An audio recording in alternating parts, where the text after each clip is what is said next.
Buenos días, presidenta, secretarios. José Leveña, de Publimetro. Hace 2 semanas el secretario de Infraestructura dijo que había un avance del 60% en el programa carretero. Me gustaría saber, en primer lugar, si la contingencia por las lluvias ha afectado en la implementación de este programa. ¿Programa de qué, perdón? El carretero, el que se presentó hace 2 semanas, que se dijo que había un 60% de avance, y si por el tema de las lluvias ha habido o va a haber algún retraso. Dices del 70% de avance de este año. De este año. De los programas. Exacto. Solamente hay una carretera, que es la Huejutla-Tamazunchale, no sé si esa la interrumpieron. ¿No? El programa carretero sigue trabajando, inclusive en Veracruz tenemos el puente de acceso al puerto, sigue avanzando conforme a sus tiempos. Igual el programa de reconstrucción en Guerrero, todo sigue avanzando normal. Ok, perfecto. Luego, para la secretaria Diana Montiel, hace 2 años usted estuvo también al mando del tema de las ayudas en Acapulco. Me gustaría saber qué aprendió en ese momento para implementar ahora por el tema de la contingencia en Veracruz, Puebla, Hidalgo, San Luis Potosí. Y también hace 2 años se habló que había un convenio con el gobierno de China, ¿no?, para entregar enseres, para saber también estos enseres de esta contingencia, de dónde provienen.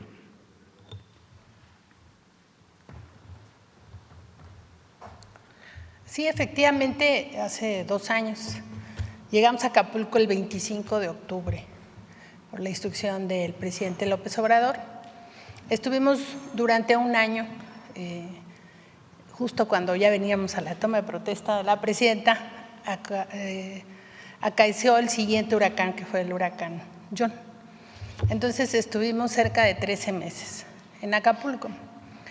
Creo que lo más importante es que el método que se decidió implementar desde la administración pasada de entregar directamente los apoyos a la población es muy, muy importante. Con este fenómeno que se está atendiendo, me ha tocado atender 18 y en todos o casi en todos son lugares donde han pasado fenómenos en otro momento y la gente nos dice que antes no se les ayudaba, porque lo que había era esta ayuda del Fonden, que era la ayuda humanitaria, lo inmediato y ya. Y nunca se terminaban las obras y nunca se concluían los reforzamientos de la infraestructura básica y mayor.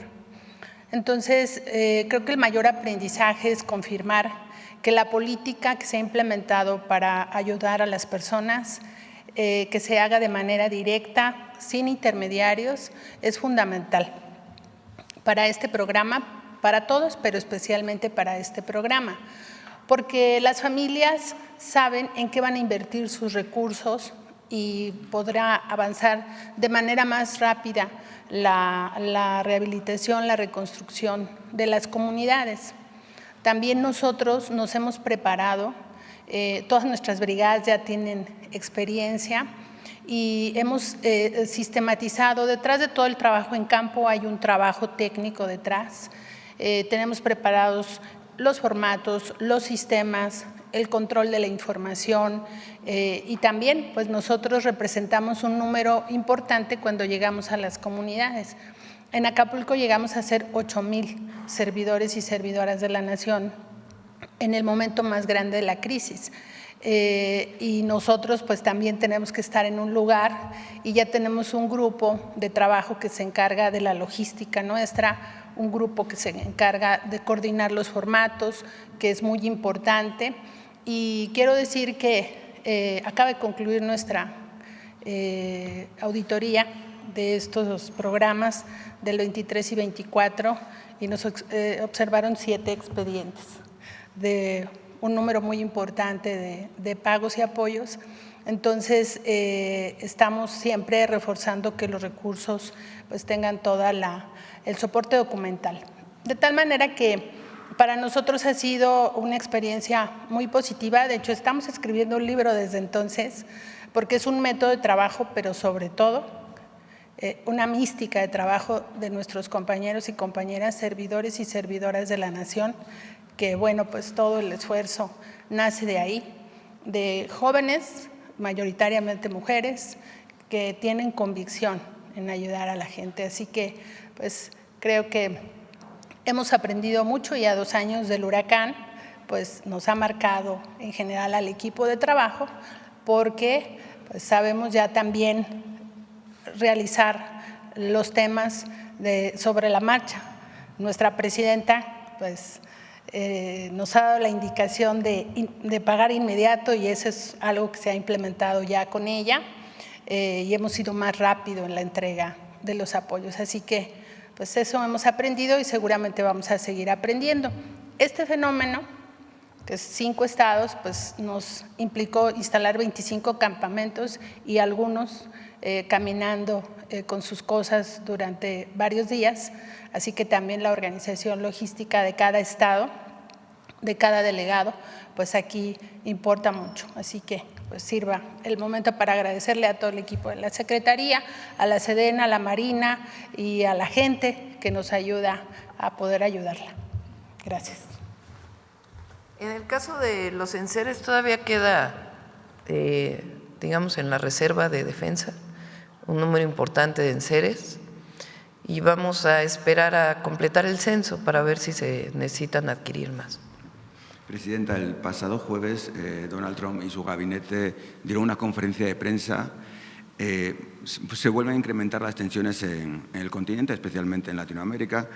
Él ha calificado al presidente Gustavo Petro, lo ha calificado como matón y mala persona. A Nicolás Maduro pues ha hablado de él, que es el líder del cártel de los soles.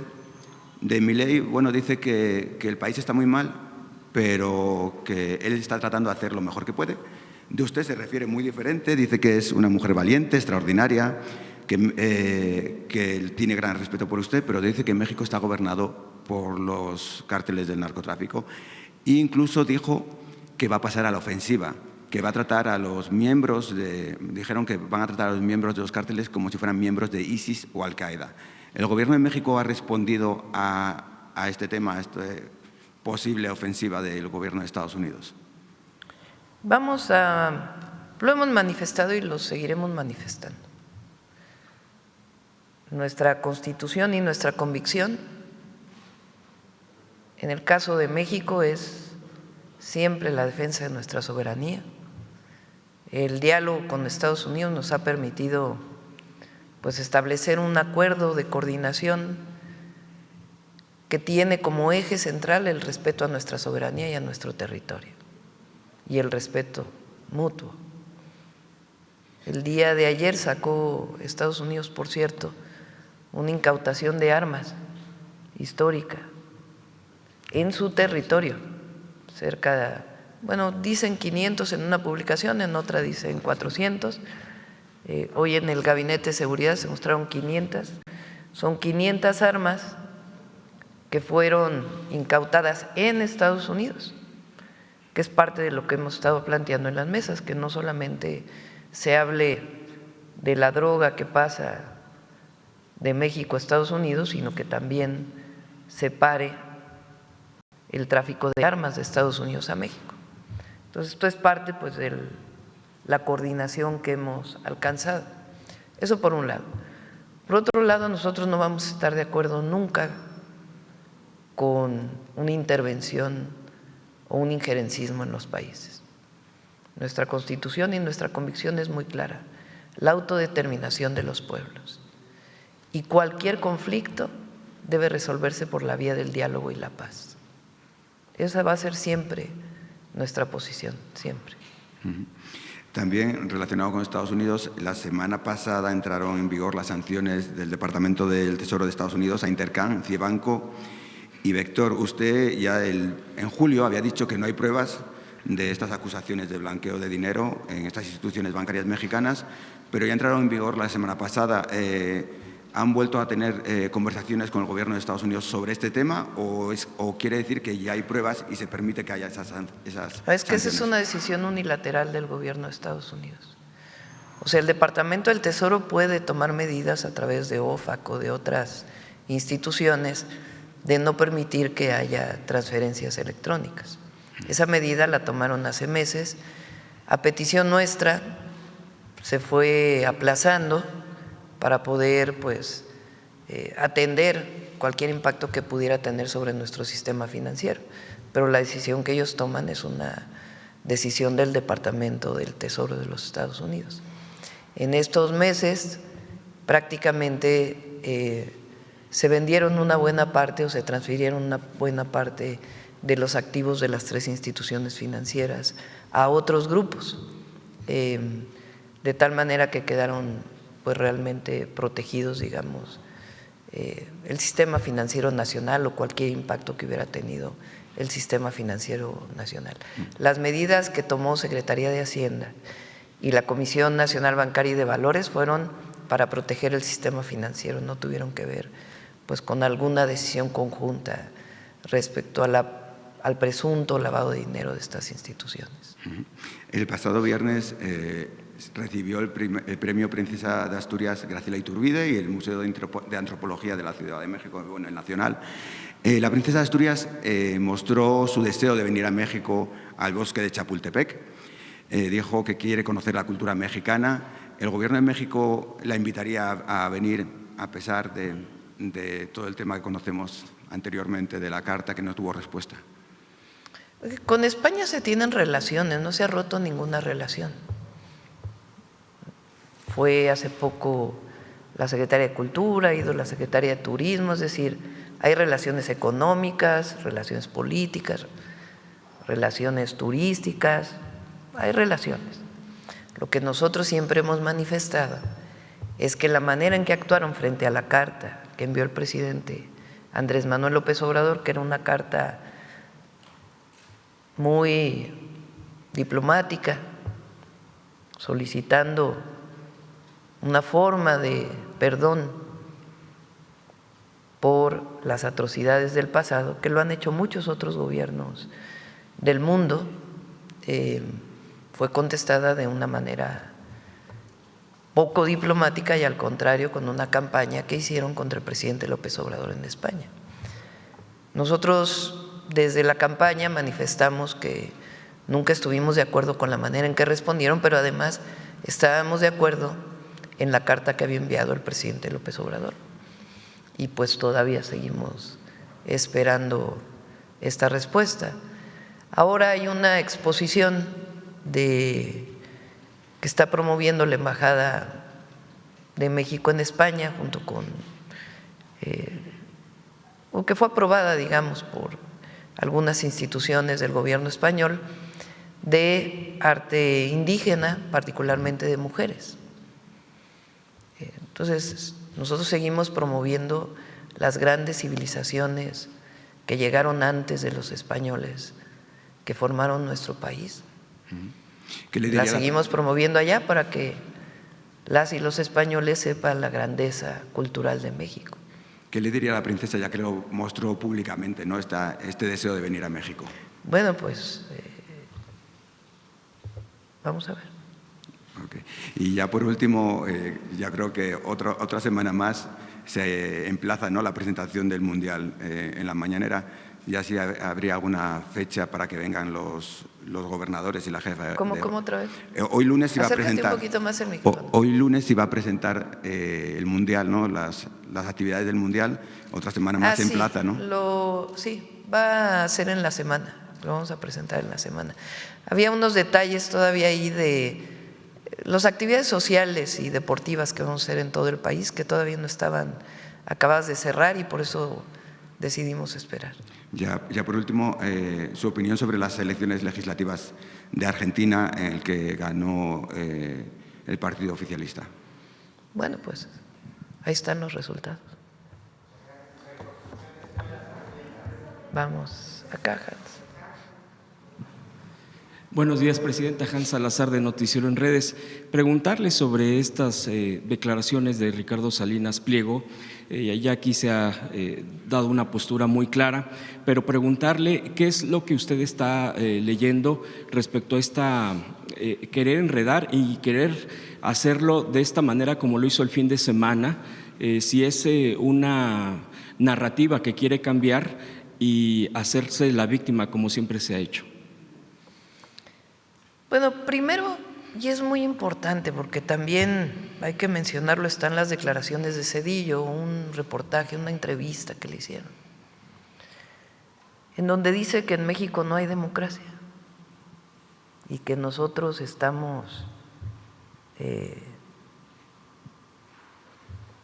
nuestro movimiento, el que triunfó con el 60% casi de los votos en el 2024, y que el pueblo de México ha reconocido y sigue reconociendo, él opina que estamos acabando con la democracia. Que si se fijan es un poco la idea del autoritarismo supuesto del gobierno de México. En México hay democracia. México es un país democrático, es de los países más democráticos del mundo.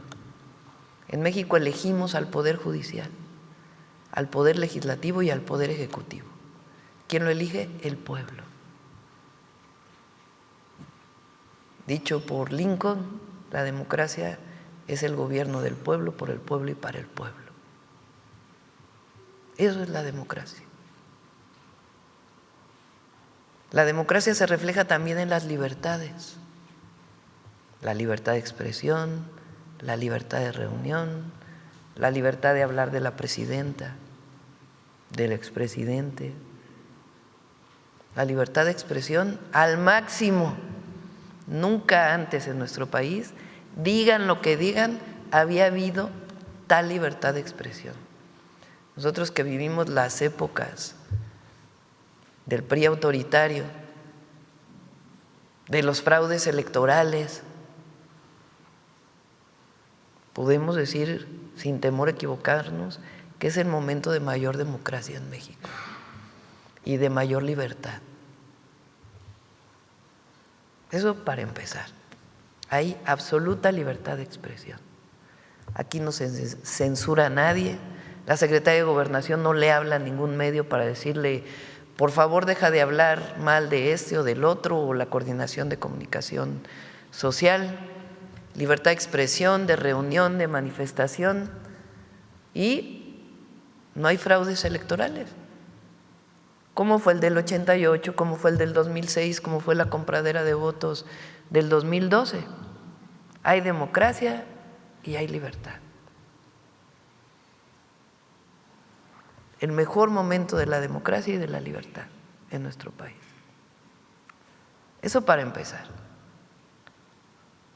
¿Qué libertad? ¿De qué libertad hablan ellos? La que no lleva ninguna responsabilidad. La libertad implica responsabilidad. La libertad no puede ser que no se pague impuestos. La libertad tiene que ver con un Estado de Derecho y con cumplir con las leyes. La libertad no es aquella en donde cada quien hace lo que quiere, sino estamos en un marco de responsabilidades comunes que están establecidas en nuestra Constitución y en las leyes. Entonces, aquí hay libertad y hay democracia. Ahora, sobre el tema de el pago de estos impuestos, es muy importante que todas y todos sepan que son créditos fiscales, así se llaman, del 2008. O sea, 2008, ¿quién gobernaba México? Calderón. Del 2009, del 2010, del 2011, ¿no? Del 2012, ¿quién gobernaba México? Calderón. Del 2013, ¿quién gobernaba México? Peña. O sea, son querellas de aquella época. Ni siquiera son créditos fiscales del periodo del presidente López Obrador, son de antes. Imagínense, con la corrupción de antes, y de todas maneras, pues era tanto lo que se debía, o tan fraudulento lo que hizo el Grupo Salinas, que desde entonces se les están cobrando esto que ellos hacían, que era utilizar las pérdidas de una empresa, incluso comprando una empresa, juntándolo con las suyas para evitar pagar impuestos. Bueno, entonces son querellas que vienen de hace tiempo. Mientras más pase el tiempo, pues más intereses tienen que pagar. ¿Qué se les puede descontar? En su momento se les dijo, pues lo que dice el Código Fiscal, nada más. Como bien dice Arturo, se hicieron mesas técnicas con el presidente López Obrador, pero ellos se negaban a reconocer lo que en el 2008, 2009, 2010, hasta el 2013 se había planteado que debían. Y a la fecha es lo mismo. Entonces, ¿qué es lo que tiene que ocurrir? Tienen que pagar. ¿Quieren pagar? Paguen. No se necesita una mesa de negociación, de acuerdos en lo oscurito, ninguna mesa técnica, ya hubo muchas en el pasado. Si quieren pagar, que paguen. No, porque él dice, queremos pagar, pues paguen. Nada les impide pagar, nada, absolutamente nada. Que mandaron una carta al SAT donde dicen lo que deben, pues empiecen a pagar. Pero no han querido pagar. Entonces faltan a la verdad y quieren hacer de esto un tema político. No es político, es jurídico y de impuestos.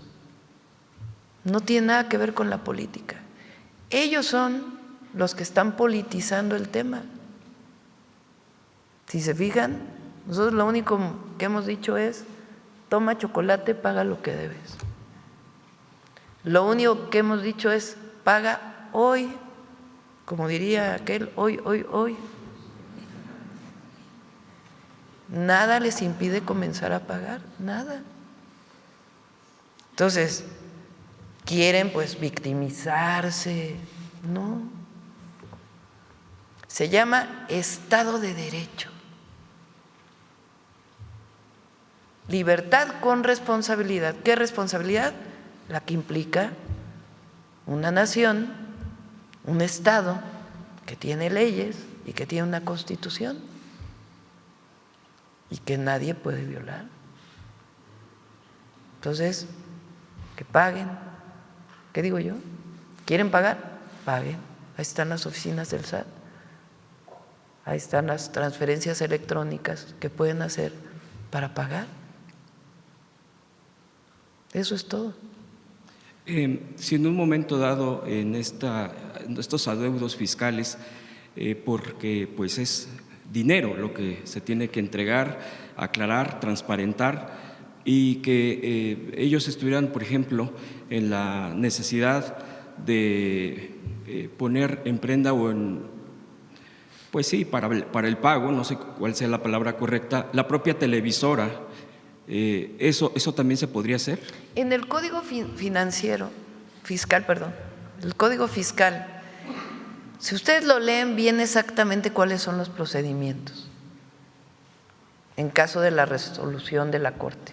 Es un proceso que no es de 2 días, 3 días, es un proceso que lleva su tiempo.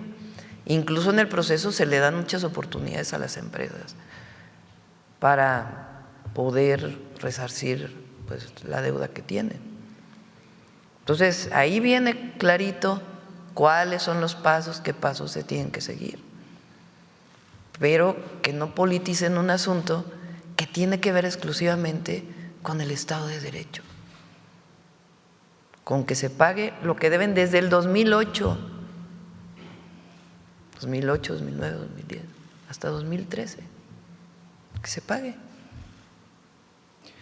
En una siguiente pregunta, Presidenta, usted ya tocó precisamente, digamos, las declaraciones, por lo menos las últimas, que ha insistido precisamente el expresidente Ernesto Zedillo sobre esto que ha dicho que la oposición y expresidentes siempre reiteran luego, ya se acabó la democracia, está por acabarse la democracia, ya casi no hay libre expresión, pero se puede manifestar libremente y así hay una serie de contradicciones. El tema también se vuelve, y ellos mismos lo han llegado a mencionar, el 27, digamos que es la próxima elección a nivel nacional, en este caso para la Cámara y para otros cargos. ¿Usted prevé que este tipo de, digamos, el regreso en temas políticos, por lo menos declarativos, de expresidentes, ahora el PAN, con su, pues, dicho por ellos, relanzamiento, que han dicho que van a defender y van a presumir los activos o lo positivo de Calderón, porque, pues, bueno, yo en lo personal no sé qué vayan a presumir, pero ellos dicen que van a presumir pues todo lo que han hecho, etcétera. ¿Usted ve en todo ello que vengan actores políticos pues que ya no están en la escena y que traten de incidir en lo que tiene que ver hacia el 27? Es muy probable. El relanzamiento ahora del PRIAN pues no les funcionó mucho, ¿no? Ni los comentócratas lo reconocieron. Y digo del PRIAN porque reflejan lo que fue 36 años de neoliberalismo, en donde gobernó el PRIAN. Ahora incluso recupera el PAN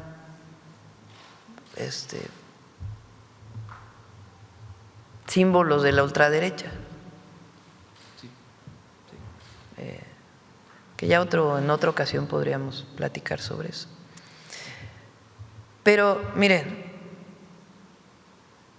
1988, cuando Salinas de Gortari es el candidato del PRI, y desde antes viene una ruptura en el PRI, lo que se llamó la corriente democrática, encabezada por el ingeniero Cuauhtémoc Cárdenas, Porfirio Muñoz Ledo e Ifigenia Martínez. A ellos se sumó un movimiento social muy grande, de mucha oposición por lo que estaba ocurriendo en nuestro país en aquella época donde gobernó Miguel de la Madrid, que es el primer presidente en instaurar el neoliberalismo en México.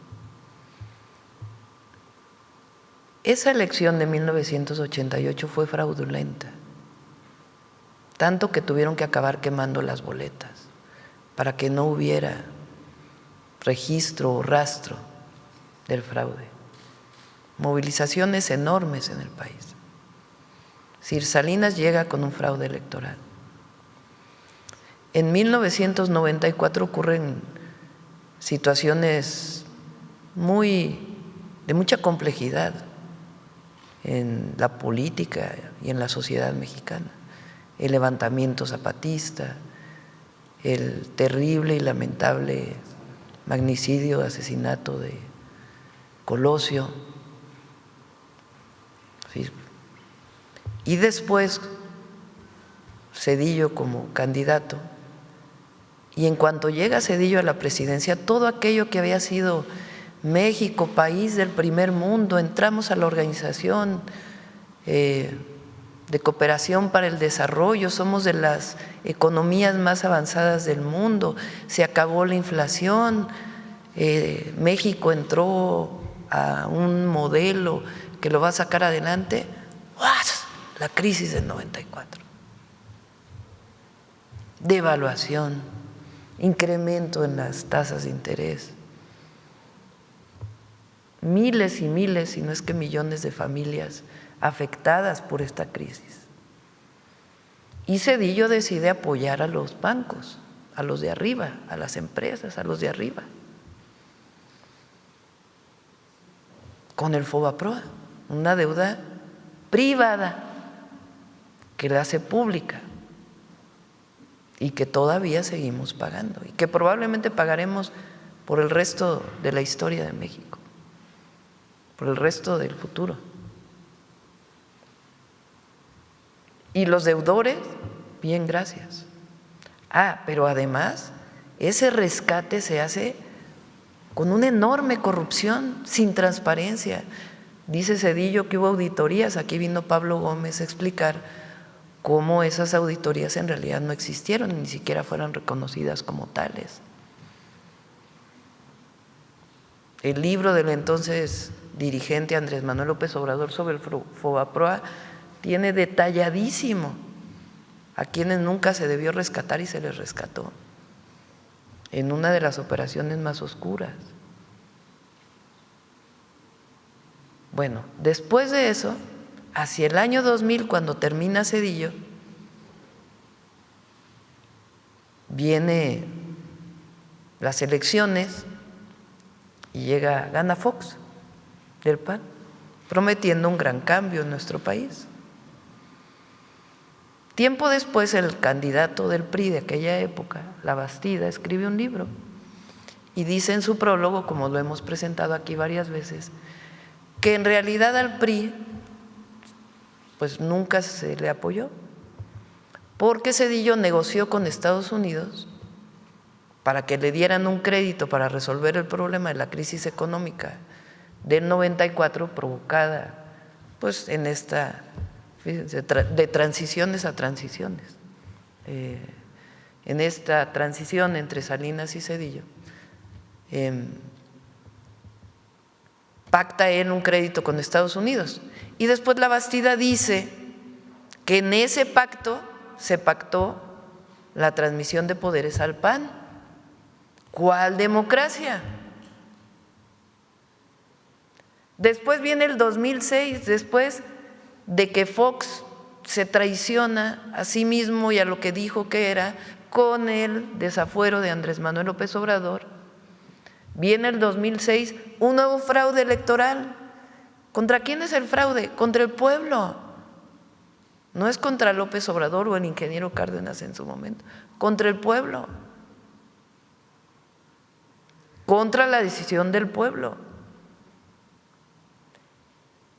Entra Calderón, la guerra contra el narco, la violencia en el país, termina Calderón, entra Peña.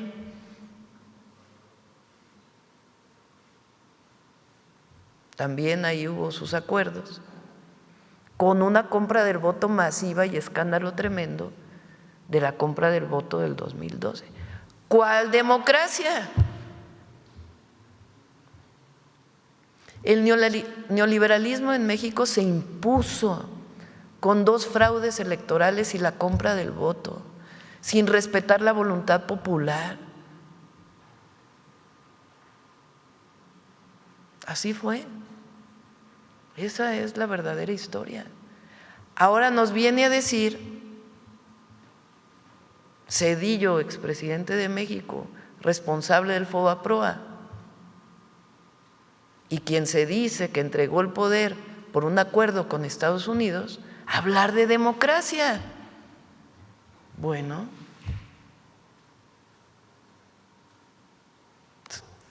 que el pueblo decida quién lo gobierna. Eso por un lado. Y por otro lado, el tema económico. Ellos están en contra de los programas de bienestar. Incluso se atreven a decir que son clientelares. Son derechos del pueblo de México. Hoy el pueblo de México tiene muchos más derechos de los que tenía antes. Uno de ellos se llama pensión universal para el adulto mayor o para las personas mayores. En México, cualquier persona que cumpla 65 años tiene derecho a una pensión alimentaria. ¿Qué tiene eso de corporativo si es universal? Si es para todas y para todos. Gracias a ello hay millones de personas que pueden comer. Recuerdo un campesino en Coahuila, en uno de los eventos en la campaña, incluso por ahí debe estar en las redes, que me dijo llorando, una escena muy emotiva, un hombre mayor, que me dijo, dígale a nuestro presidente que gracias a él comemos. Sí, para millones la transformación significó una mejor calidad de vida. Para empezar, alimentación. 13.5 millones de mexicanas y mexicanos salieron de la pobreza. Eso es lo que algunos no quieren entender y quieren regresar al pasado de privilegios y corrupción. Ahora andan con la cantaleta de que el gobierno del presidente López Obrador fue corrupto.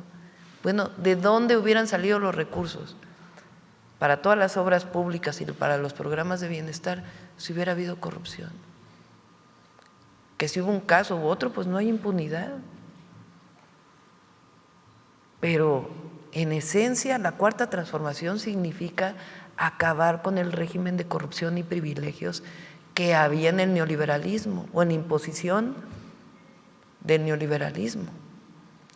Eso es lo que algunos no quieren entender, pero México, para bien de todas y de todos, de todas y de todos, para bien de todas y de todos, México cambió. Y eso está en el corazón de la gente. Y eso muy difícilmente se va a transformar. Entonces, ni antidemocracia, ni autoritarismo por el que luchamos siempre, contra lo que luchamos nosotros, ni antidemocracia, ni autoritarismo, al revés. El movimiento de transformación siempre ha luchado por la democracia, por las libertades, por la igualdad y por el bienestar del pueblo y su independencia y soberanía. Gracias, Presidenta. Ya por último, preguntarle a propósito de todo esto que se permitió en nuestro país con estas políticas neoliberales de libre mercado, pero también se dieron a diestra y siniestra concesiones en las minas, lo que se detuvo precisamente con el gobierno del expresidente López Obrador y continúa igual. Hay el caso, ya lo había expuesto, ya se avanzó sobre la mina Los Filos, así se llama, en Carrizalillo, Guerrero. Es una empresa canadiense, Equinox Gold, que se ha ya de entrada clausurado esta mina por parte del gobierno federal, algo también inédito porque no había habido, de acuerdo al registro que hemos visto, incluso la gente lo ha agradecido. Pero hay otra parte que continúa. Bueno, aquí vienen dos preguntas ya concretas. Primero, pues la gente se dedica al campo, se dedica a sus animalitos para poderse alimentar, para poder sobrevivir. Pero como les están pagando una renta esta empresa y que ahora se niega por todo este conflicto legal, hay mucha gente que está diciendo, ¿y ahora qué vamos a hacer? Porque se tienen que resarcir estas afectaciones gravísimas a sus tierras, ya prácticamente se vuelven estériles en todo sentido. Entonces, preguntarle concretamente si se tiene planeado algún programa para dar un acompañamiento con la comunidad para solucionar esto, porque la gente, pues de por sí la pobreza en Guerrero, en varios estados en particular, como este caso en Carrizalillo, pues para poder que la empresa pues tenga que estar asumiendo el costo, porque es un costo gravísimo, un costo social, un costo de esta comunidad que piden justicia porque pues se quedaron prácticamente sin nada. Y la otra pregunta de las minas, es de este mismo tema, si usted había comentado que al primer ministro canadiense le iba a entregar una lista, bueno, así lo entendí, si no, si me puede corregir, Presidenta, de mineras canadienses que no estén cumpliendo en México pues con con la ley, con lo legal y que esté afectando comunidades. Serían mis últimas dos preguntas, Presidenta, y le agradezco. Sí, en el primer caso vamos a pedirle a Secretaría de Medio Ambiente que hable con las comunidades para ver cómo apoyamos. Y en el segundo caso tengo que checar si sí lo envió Relaciones Exteriores. Estoy casi segura que sí, ya se envió, pero no tengo la certeza, pero lo revisamos. Muchas gracias, Presidenta. Gracias. Vamos por acá, a ver, la compañera. Muy bien, muy buenos días, Presidenta. Melina Ochoa, reportera de Uno TV.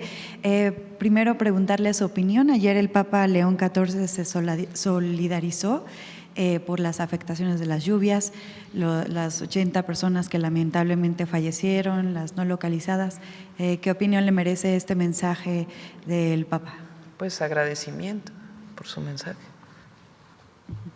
En otro tema, Presidenta, el día de hoy ¿tienen ustedes alguna reunión con piperos y purificadoras, quienes están ahorita manifestándose a raíz de este bloqueo de los pozos de agua por la Fiscalía General de Justicia del Estado de México por un supuesto huachicol de este líquido? Se están manifestando y ellos anunciaban que iban a venir a Palacio Nacional por la tarde para platicar posiblemente con usted, pero se están manifestando, tanto en la Ciudad de México como en el Estado de México.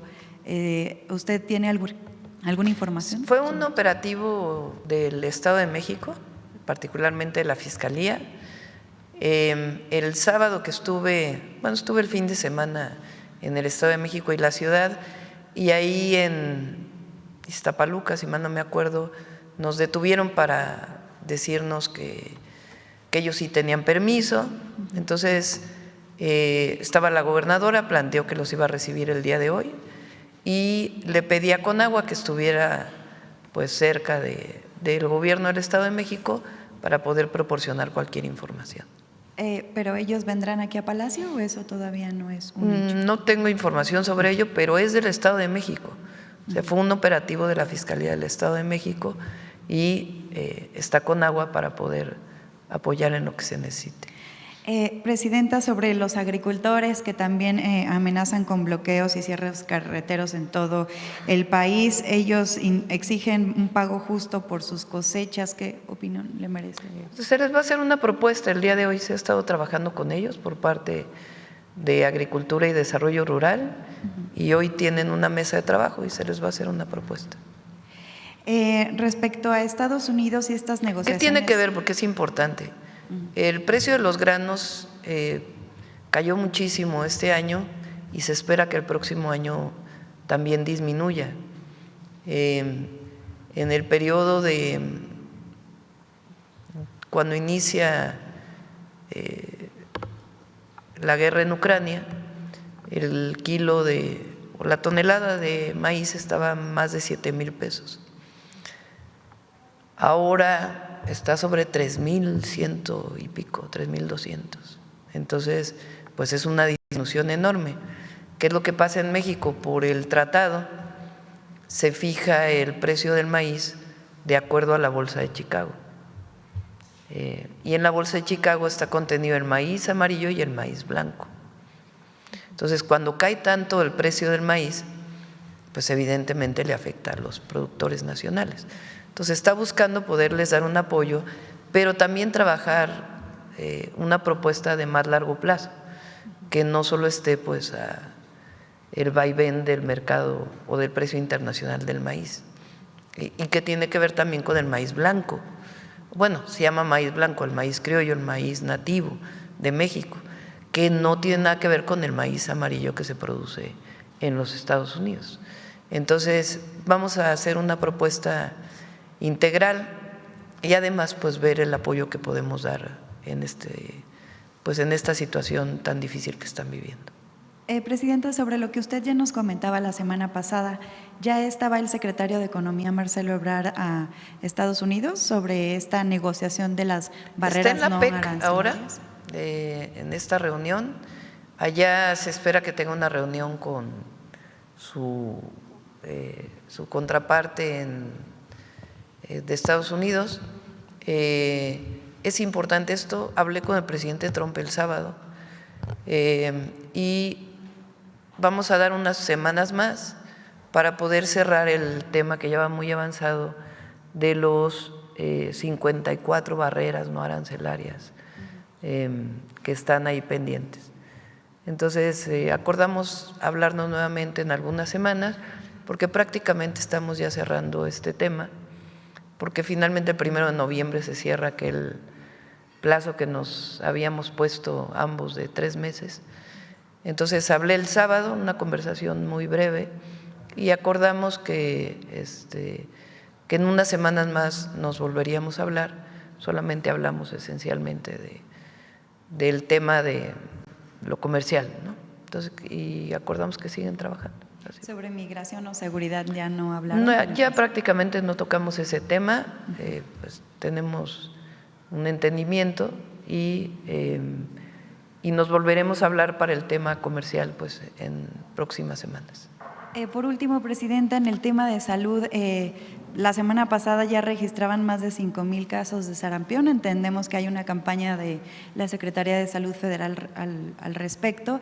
¿Van a reforzar? ¿Hay un brote? ¿Se ha intensificado esto de los casos de sarampión en México? Lo ha explicado varias veces el secretario de Salud. Le pedimos que vuelva a emitir una tarjeta. Y ya por último, estamos a como 2%, 2.7% de que el sistema Cutzamala llegue a un 100%. Este año pues le fue muy bien, pero ¿qué acciones habría pues para evitar, ¿no?, derrames de estas 3 principales presas? Sí, le pedimos a Efraín que pueda informar también. Le agradezco. Gracias. Bueno, a ver, ¿quién más? Para acá, para acá. ¿Quién más? A ver, el compañero. Acá. Tú que vienes de gris, él. Se me olvidan sus nombres, discúlpenme. Sí, Javier Pérez, Javier. Presidenta de HCTV Noticias y Neurona Digital Noticias. Presidenta, estuvimos precisamente en los puentes aéreos, ahí en Veracruz, en las zonas más alejadas de las montañas, en el Álamo, en lo que es Poza Rica.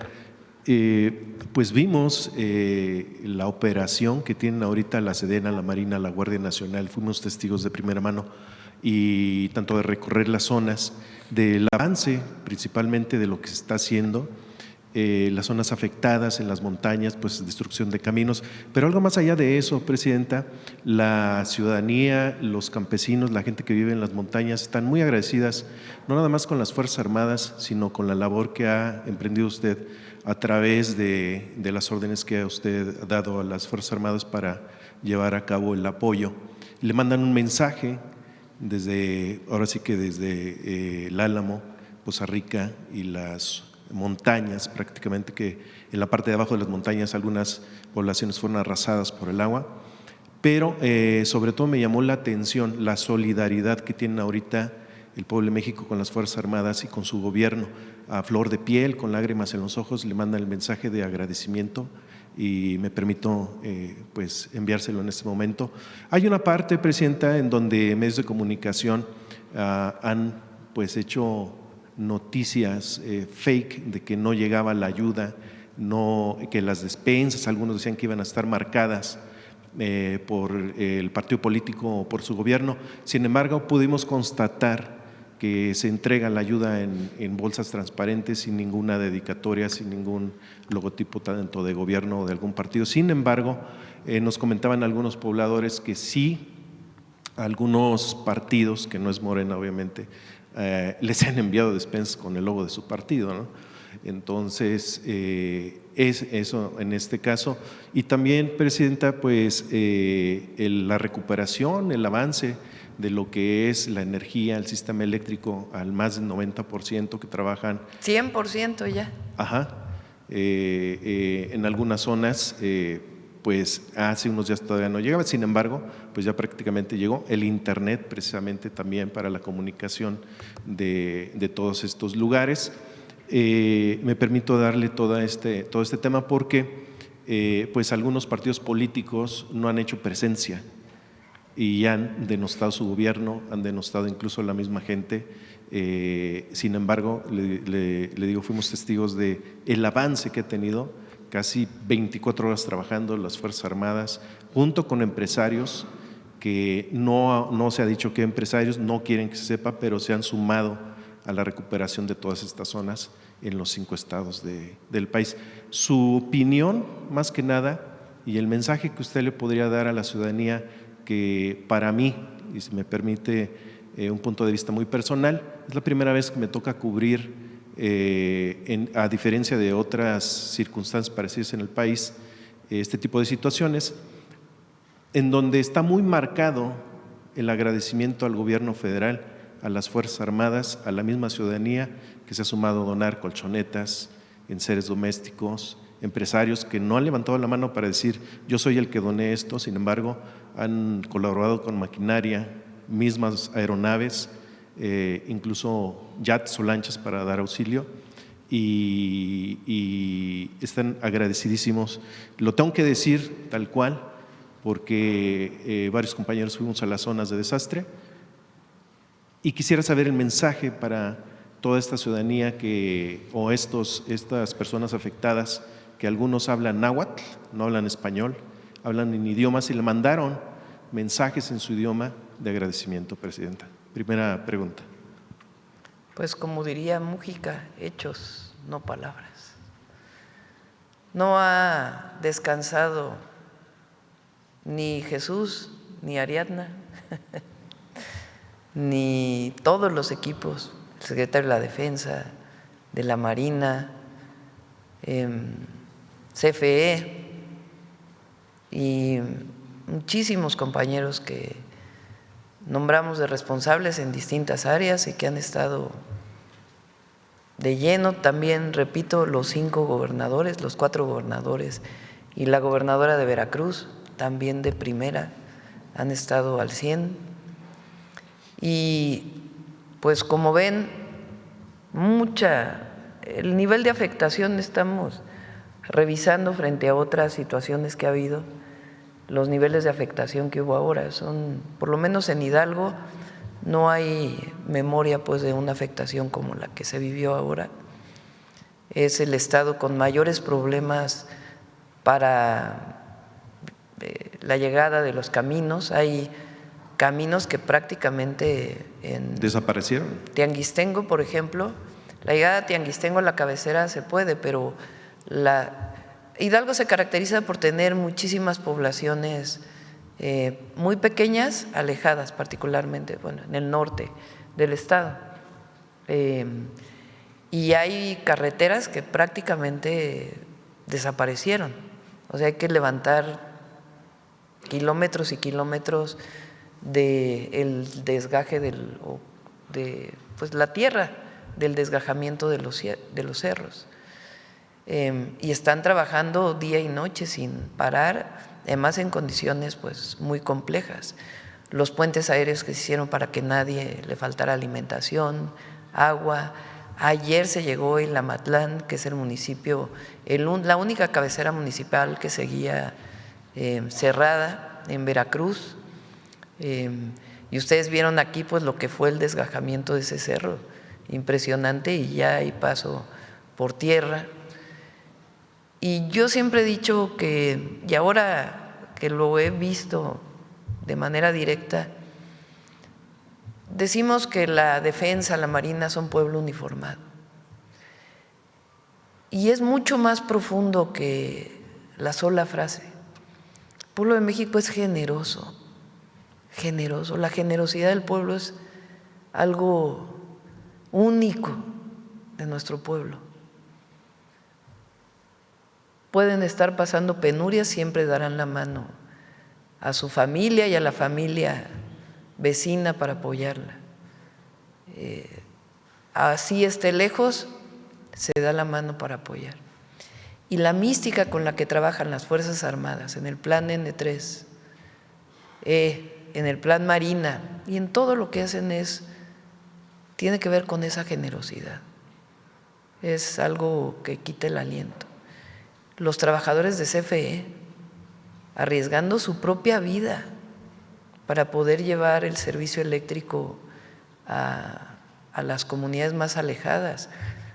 El riesgo que corren los trabajadores camineros que manejan las máquinas y están trabajando con mística.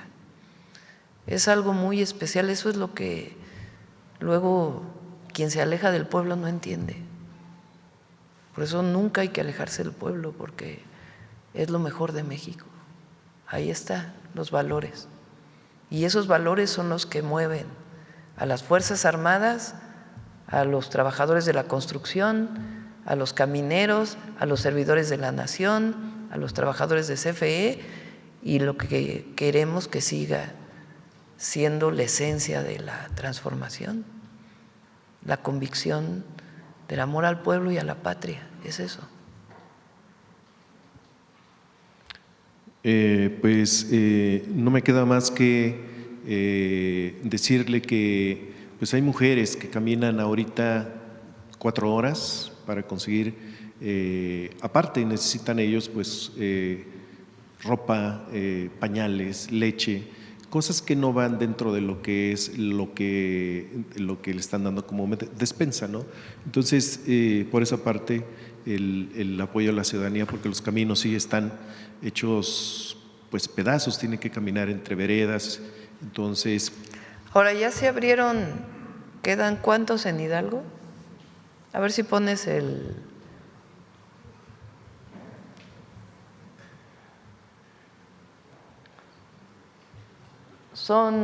ya se abrieron, ya están comunicadas 127 de 184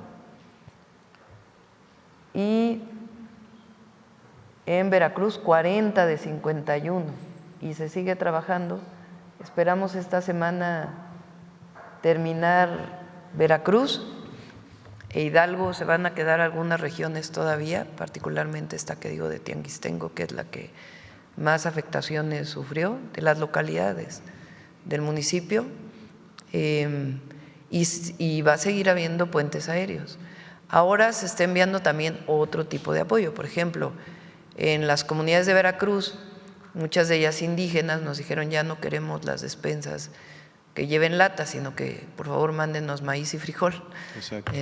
Y algún otro insumo, y ya se está llevando maíz, frijol, harina de maíz. Ahora las despensas están más completas también para llevar una parte de artículos sanitarios. Entonces está apoyando en todo lo que se puede. De hecho, fuimos testigos también estuvimos junto con las Fuerzas Armadas, nos llevaron a los lugares donde repartían precisamente en un Black Hawk, que le caben alrededor 2 toneladas. Cada viaje era de 500 kilos de maíz, 700 kilos de frijol aproximadamente, y así viaje con viaje, más enseres y cosas así, ¿no? Entonces está trabajando muy bien, Presidenta. En este mismo sentido, en las comunidades más alejadas, Presidenta, el tema de la educación, el 11 de septiembre pasado, recordemos, se firmó un convenio, y saco alusión a esto porque en las comunidades más alejadas, pues los estudiantes tienen que ir a las cabeceras municipales a estudiar, ¿no? Caminan horas enteras. Este convenio de colaboración del 11 de septiembre, que fue firmado entre la SEP, ATD y Comisión Federal de Electricidad y la Secretaría de Energía, para conseguir que cada una de las casi 19,000 telesecundarias y más de 3,200 bachilleratos a lo largo del país puedan tener internet gratuito, que era lo que se buscaba desde el sexenio del presidente Andrés Manuel López Obrador. Pues de acuerdo con este convenio, no sé si nos podría explicar precisamente la meta de las instituciones educativas que serían conectadas en el 2026 y cuánta tecnología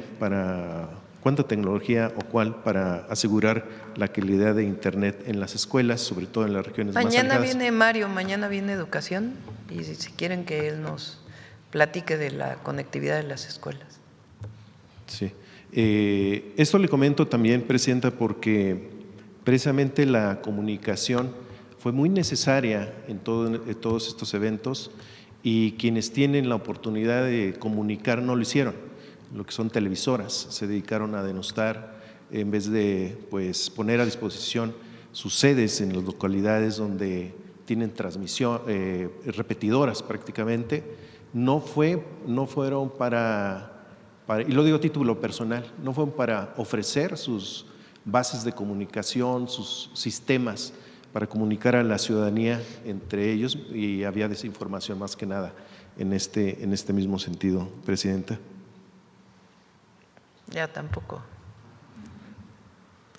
Cada quien. Por último, Presidenta, pues en Zacatecas ha habido una ola de asaltos, agresiones al sistema de transporte de gaseras, más que nada Gas LP, resalta en un municipio con mayor incidencia, en Juan Aldama. Me gustaría saber si hay algún operativo o a plantear algo su gobierno o un plan que exista conjunto con autoridades estatales, federales, para evitar este tipo de situaciones, ya que obviamente pues están quejando ya mucho los transportistas, sobre todo de Gas LP, ya que se han cerrado las puertas a los grupos organizados prácticamente con el proyecto de nación que busca también. Lo revisamos porque, bueno, Zacatecas es de los estados donde más han disminuido los homicidios, y vamos a ver este tema que dices del robo. ¿Es robo? Es asaltos y sobre todo extorsión también. Y lo revisamos y le sí, hablamos junto con el el gobernador, prácticamente, que también buscan el apoyo del gobernador para asistir. Lo revisamos con gusto. Gracias, Presidente. Sí. Vivienda. A ver, ¿quién más? A ver, vamos a ver del compañero y luego para acá, si quieres. Acá, la compañera. Muy buenos días, Presidenta. Santiago de Llano, de Ecos Media MX, el Liberal de Tamaulipas y el Horizonte de Baja California Sur. Presidenta, la semana pasada en Veracruz, el director general del Infonavit, Octavio Romero Oropeza, dio un informe, una declaración importante en relación a que anunció un paquete de medidas extraordinarias por más de 4.400 millones de pesos para apoyar a las familias afectadas por las lluvias. Si bien esto incluye créditos de emergencia y apoyos directos de 25,000 pesos por vivienda, estas acciones como tal, Presidenta, forman parte de una estrategia nacional permanente para atender desastres naturales con mecanismos rápidos de apoyo de vivienda y reconstrucción. También había mencionado la semana pasada, me parece que la CONAVI estaba involucrada también para apoyar a las familias damnificadas. Bueno, como lo mencionó Ariadna el viernes, ¿verdad? Apenas el viernes. Son 20,000 pesos que se dan de un primer apoyo. Ahora llevamos pues más de 1.400 millones de pesos que les han llegado de manera personal a cada hogar, a cada vivienda que tuvo algún daño por las lluvias. Después vienen apoyos que van desde 25,000 hasta 70,000 pesos, dependiendo del daño que hayan tenido, además de por lo menos 2 despensas, y después el apoyo que puede venir para las viviendas que fueron pues totalmente destruidas o para las viviendas que necesitan reubicación. Ahí es donde entra la CONAVI y el Infonavit, porque hay viviendas que están en el lecho del río y que pues tienen que reubicarse para que no vuelva a vivirse una circunstancia así. Para ello pues ya está entrando particularmente la SEDATU, que tiene que identificar estas viviendas que tienen que reubicarse a partir de los dictámenes de riesgo. Ese es, digamos, el apoyo a las personas, además de los enseres domésticos. Este es el apoyo a los hogares, además va a haber un apoyo para los comercios y también para las parcelas que en donde se perdió la cosecha o que quedaron inundadas y que requieren pues reposición o algún tipo de apoyo para recuperar la producción en estas parcelas. Entonces son los apoyos que se van a dar, y además estamos trabajando pues un esquema de recuperación económica. Se va a hacer un empleo, le llamamos Construyendo Futuro, no solamente de jóvenes sino también de adultos, por 4 meses para que ayude a la limpieza fina de todas las localidades, entre otros apoyos. Y lo del Infonavit se inscribe en este programa integral. Presidenta, en su visita de ayer al tren El Insurgente y viendo la supervisión del avance de la obra, y por supuesto también analizando que al final fue una obra que se anunció desde el 2012, en el sexenio del el expresidente Enrique Peña Nieto, y que si bien empezó su construcción en el 2014, o sea, prácticamente ya más de una década desde que inició la construcción, Presidenta, ¿qué lección deja este proyecto sobre la manera en que se administraron los recursos públicos en aquella época, en el pasado? ¿Y cómo contrasta su modelo de obra pública ordenada, austera y sin corrupción frente al derroche y desorden con que se manejó este tren durante los sexenios anteriores con el neoliberalismo? Uy, ese tren tiene una historia. Cuando llegamos al gobierno, estaba Jesús en la Secretaría de Obras y Servicios del Gobierno de la Ciudad de México. Ese tren va de poco antes de Toluca hasta el observatorio. La parte hasta el límite con la Ciudad de México la construyó la Secretaría de Comunicaciones y Transportes entonces, y después la retoma la Secretaría de Infraestructura, Comunicaciones y Transportes del gobierno del presidente López Obrador. Y después la parte de la ciudad le tocó primero a Mancera y después a nosotros, y ahora pues nos está tocando el cierre. Tiene muchas irregularidades esa obra, o tuvo muchas irregularidades que ya se han solventado la gran mayoría. Todavía hay algunas cosas que están pendientes de revisión, pero ya prácticamente se solventó todo. Primero porque licitan la obra con un proyecto ejecutivo. Asignan la obra en el periodo de Peña Nieto a una empresa de obra civil que no tenía experiencia en construir puentes, prácticamente pues es elevado, o más bien es elevado todo el tren. Y en cuanto la asignan, cambian el proyecto ejecutivo. Quienes hacen obra pública saben que si no hay un proyecto ejecutivo y se licitó a partir de un proyecto ejecutivo, pues entonces aparecen muchos precios extraordinarios, porque como ya no se construye con el proyecto ejecutivo, sino con otro, pues hay un montón de conceptos que no estaban considerados en el original. Y a partir de ahí ya viene un problema administrativo pues muy grave, digo administrativo, porque cada pago que se le tiene que hacer a una empresa contratista de una obra pues tiene que tener una estimación bien documentada.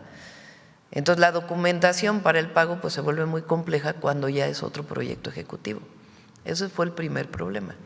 Y segundo, como la empresa que se contrató no tenía experiencia, pues entonces empezó a generar un montón de retrasos y retrasos y retrasos. Particularmente la parte que le tocó al gobierno de la ciudad, cuando nosotros recibimos, pues se hizo una revisión muy profunda y después tuvimos reuniones y reuniones y reuniones con esa empresa que no cumplía y no cumplía y no cumplía y no cumplía.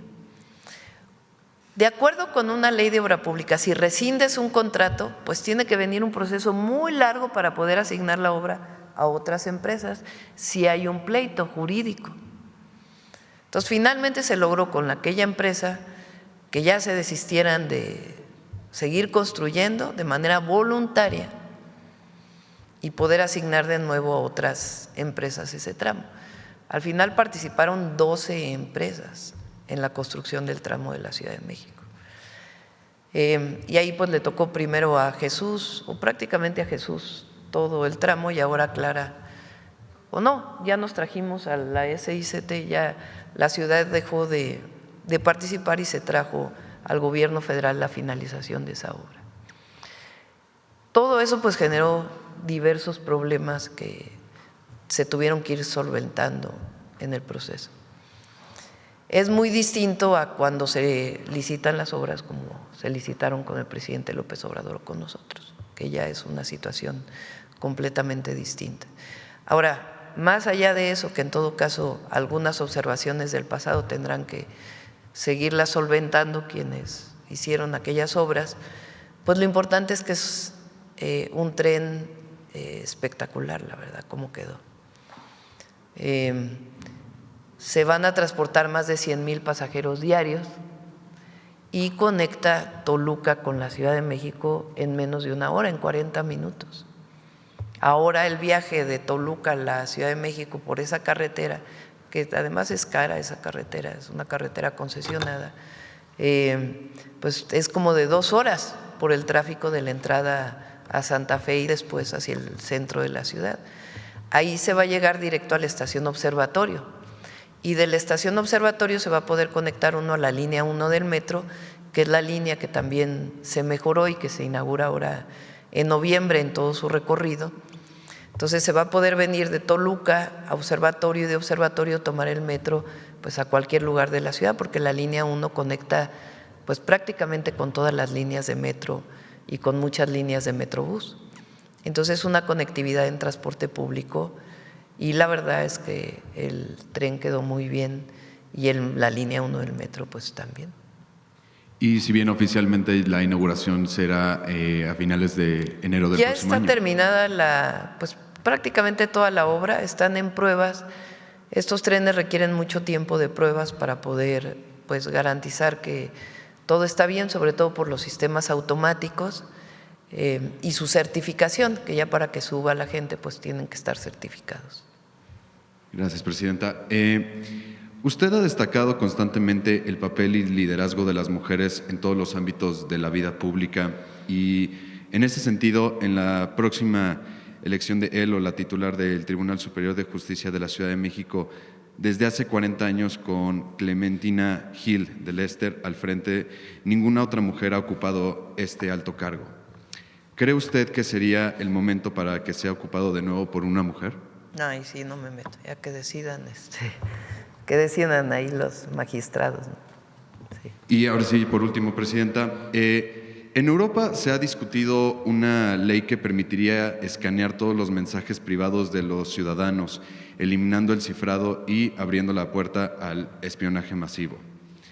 ¿Qué garantías dará su gobierno para que en México no se replique este modelo de vigilancia y que cualquier regulación digital respete la libertad, la privacidad y los derechos humanos? Bien, en el pasado le había preguntado de una red social, una plataforma mexicana soberana, y me ha comentado que se iba a dar un acompañamiento a través de Pepe Merino, con la Agencia de Transformación Digital. ¿Ha habido algún avance en relación a ello? Sí, hay algunos avances.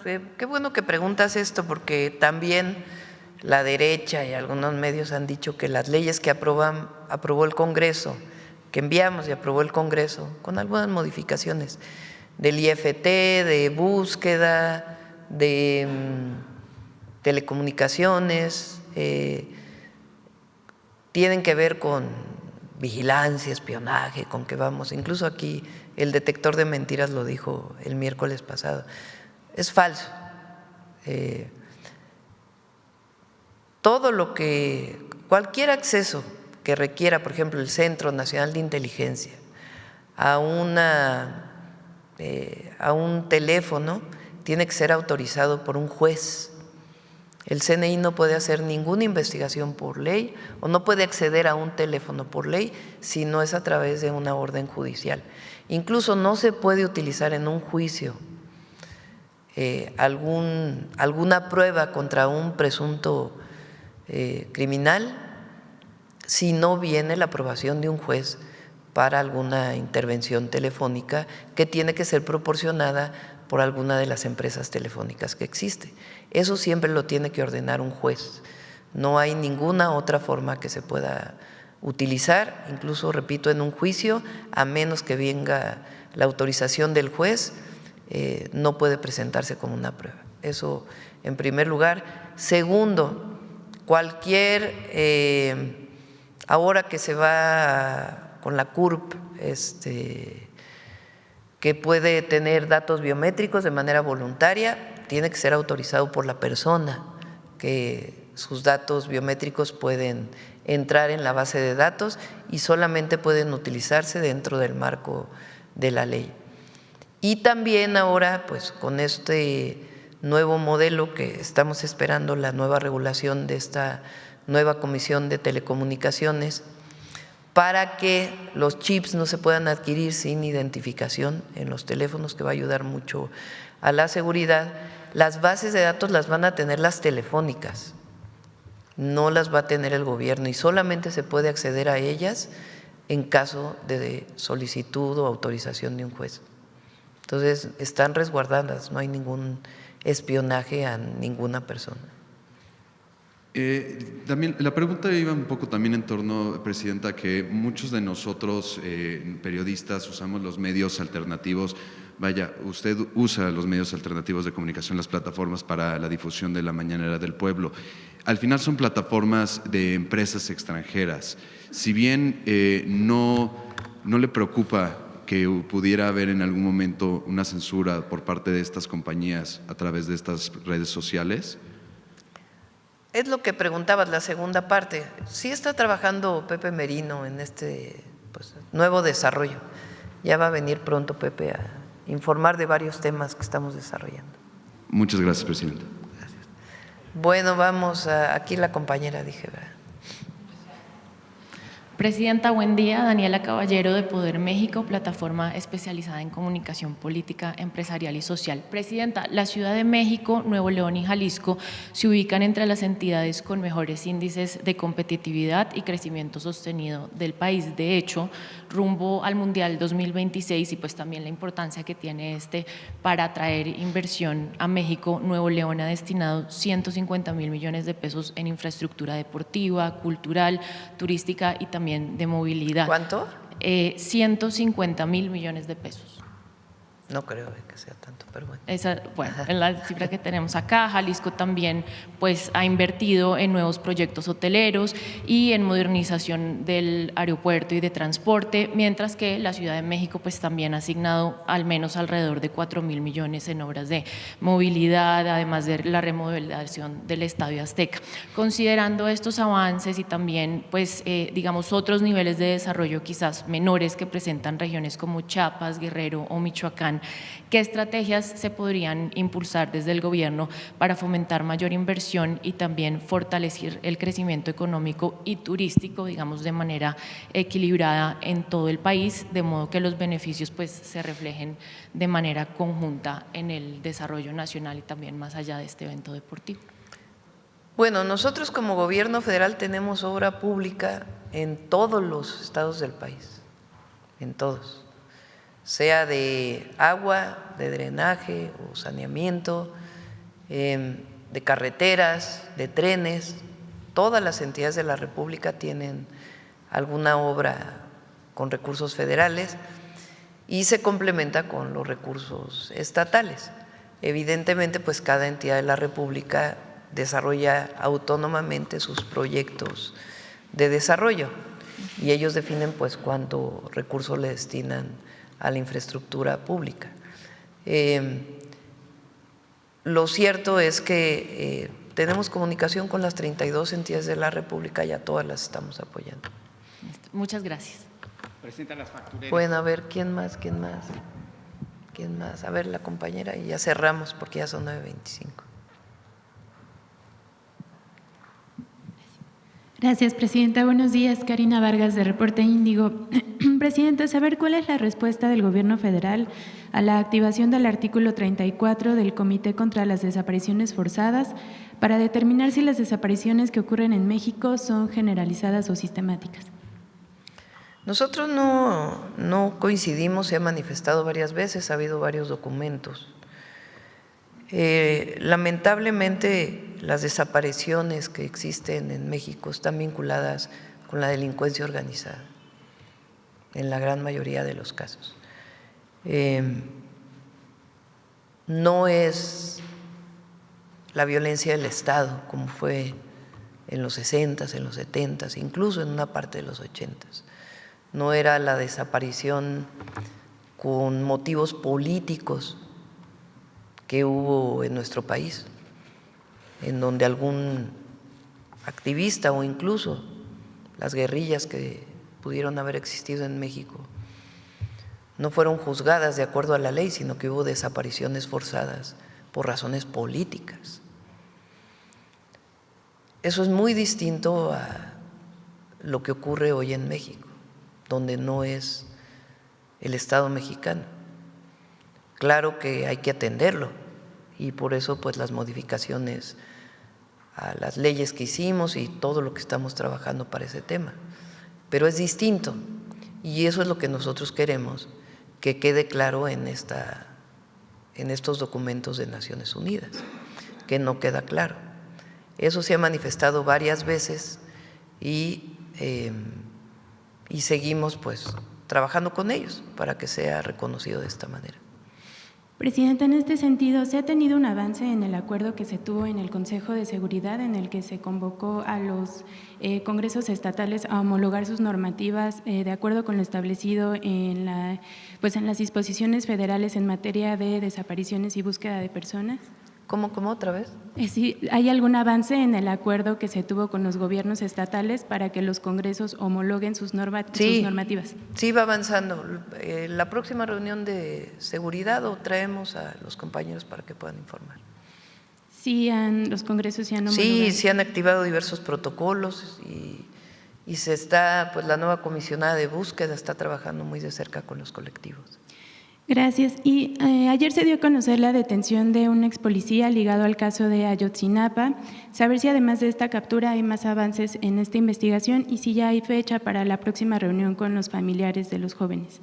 Sí, hay varias detenciones muy relevantes y vamos a esperar primero a comentarlas con los familiares, con las madres y los padres de los jóvenes desaparecidos de Ayotzinapa para poderlo comentar públicamente. ¿Hay una fecha ya para la próxima reunión? Creo que no hay fecha, pero es en noviembre. Habíamos quedado en noviembre, pero la comentamos. Arturo, ¿tenemos fecha? Aquí estás, Arturo.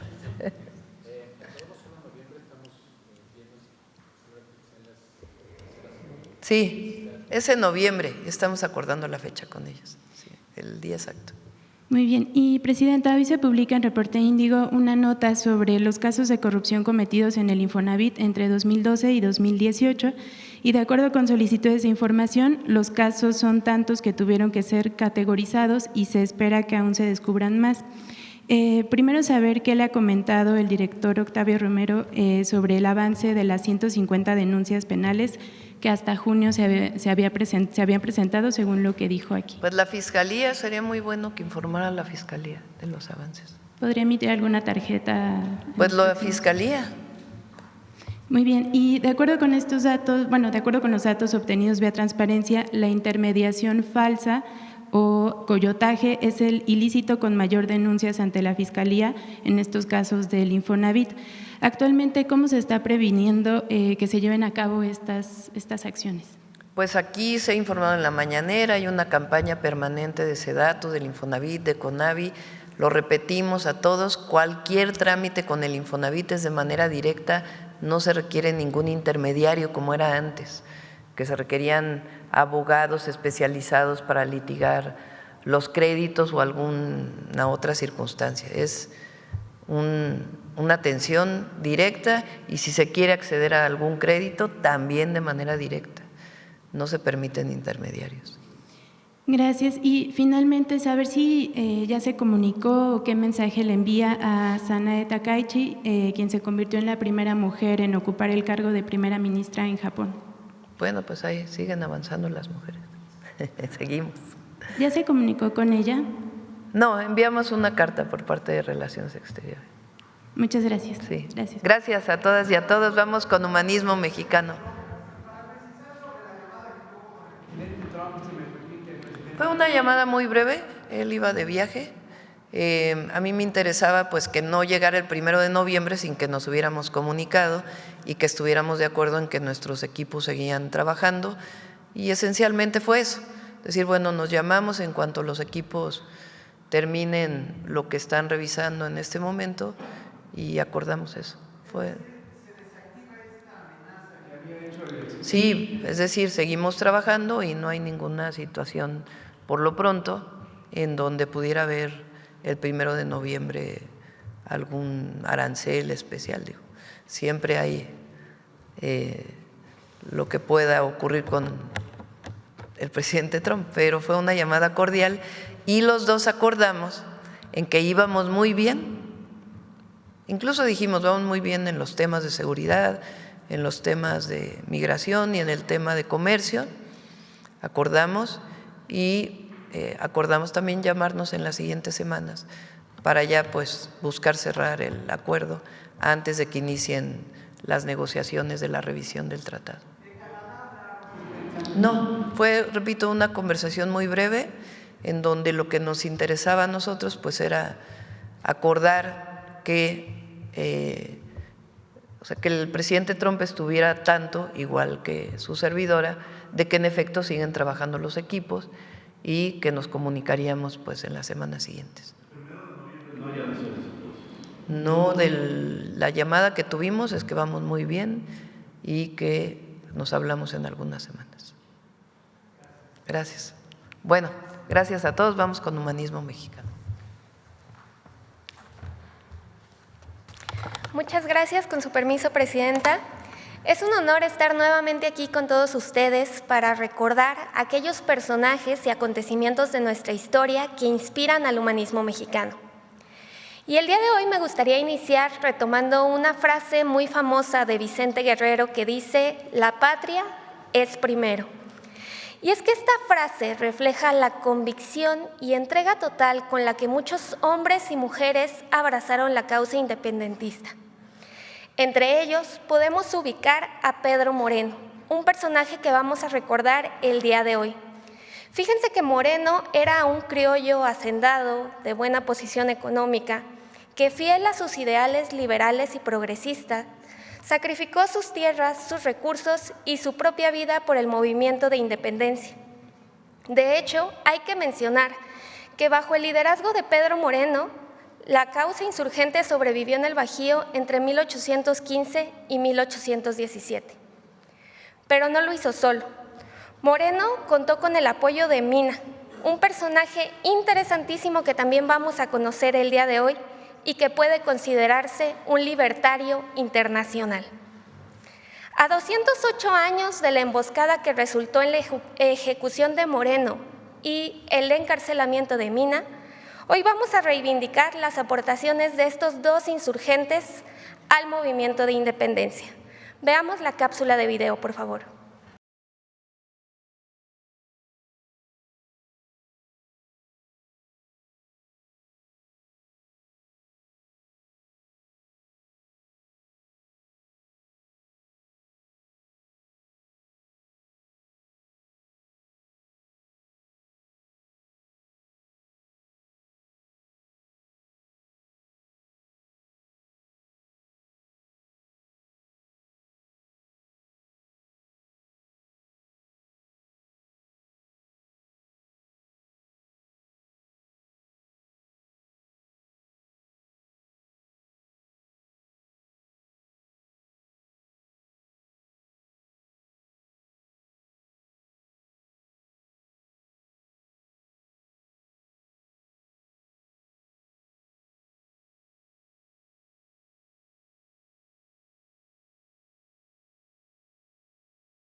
VII. Huyó a Londres, donde se enroló en la expedición de patriotas exiliados para fortalecer la lucha por la independencia de México. En enero de 1817, Mina desembarcó en Soto la Marina acompañado de 300 combatientes y realizó brillantes acciones militares antes de unirse a Pedro Moreno. Juntos derrotaron a los realistas en San Juan de los Llanos, donde resistieron un mes más los embates del enemigo. El 8 de agosto, Mina rompió el cerco realista y 10 días después lo haría Moreno. El 19 de septiembre, el virrey ofreció un indulto a Moreno, quien lo rechazó. Los héroes nunca traicionan sus principios. El 25 de octubre, junto con Francisco Javier Mina, Pedro Moreno atacó la ciudad de Guanajuato. Sería su última ofensiva juntos.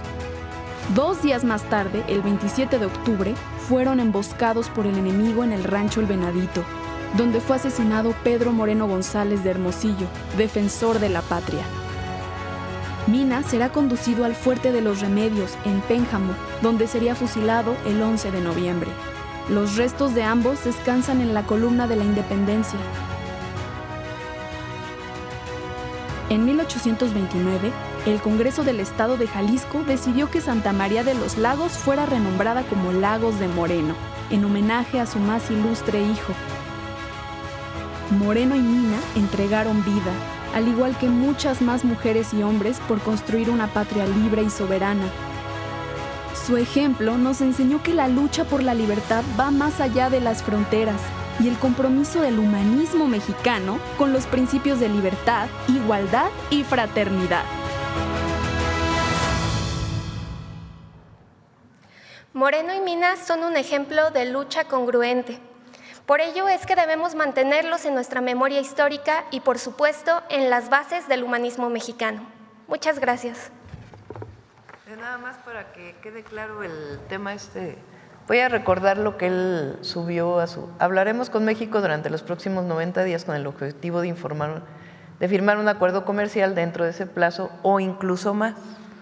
¿Se acuerdan que ese fue el… Entonces, lo que acordamos es que estamos trabajando, que vamos muy bien y en unas semanas nos volvemos a llamar. Gracias a todas y a todos.